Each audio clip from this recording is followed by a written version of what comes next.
La problématique de la baisse du niveau des apprenants au Togo est plus prononcée ces dernières années. Les résultats mitigés aux différents examens en 2024, notamment au brevet d'études du premier cycle, BEPC, interpellent à plusieurs égards.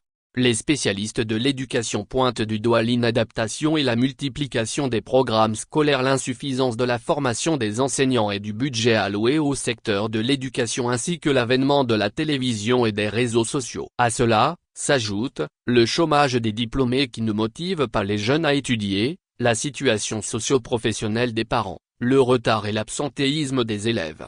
Pour ce faire, il importe de réviser les programmes scolaires et les manières de transmission de la connaissance au Togo pour un rééquilibrage des niveaux. Le gouvernement doit assumer sa part de responsabilité en sortant les apprenants des programmes dépassés et inutiles. Et le recrutement de nouveaux enseignants pour renforcer les ressources humaines en qualité a trouvé un écho favorable auprès du gouvernement. Le concours national de recrutement de 4386 fonctionnaires enseignants annoncé le 5 septembre 2024 a été effectif le samedi 7 décembre avec la phase des épreuves écrites. Parmi les candidats qui seront sélectionnés pour intégrer les rangs de la fonction publique et togolaise, 850 seront affectés au préscolaire, 680 dans le primaire, 824 dans le premier cycle du secondaire, 676 dans le second cycle du secondaire et 356 dans l'enseignement technique et professionnel.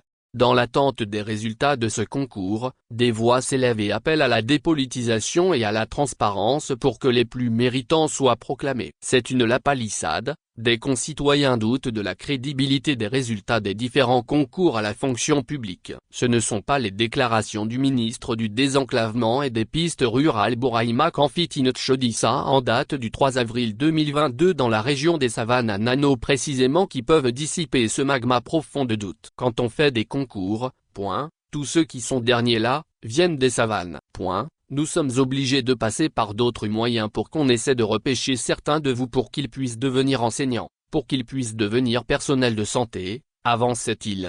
Pour faire face aux défis de l'heure notamment la qualité du personnel enseignant, il y a nécessité que les ministres de la réforme du secteur public, du travail et du dialogue social Gilbert Bavara, des enseignements primaires et secondaires Prof comme Ladodzi Kokoroko, de l'enseignement technique, de la formation professionnelle et de l'apprentissage Isaac Chiak veillent au grain pour que les meilleurs soient retenus. La proclamation des résultats avec l'affichage des notes des candidats est une source de l'intégrité des résultats. Cela permettra aux candidats de faire des réclamations éventuelles au besoin. Il n'est que temps que la méritocratie soit promue au Togo au détriment du clientélisme, du favoritisme et de la politisation à outrance du service public.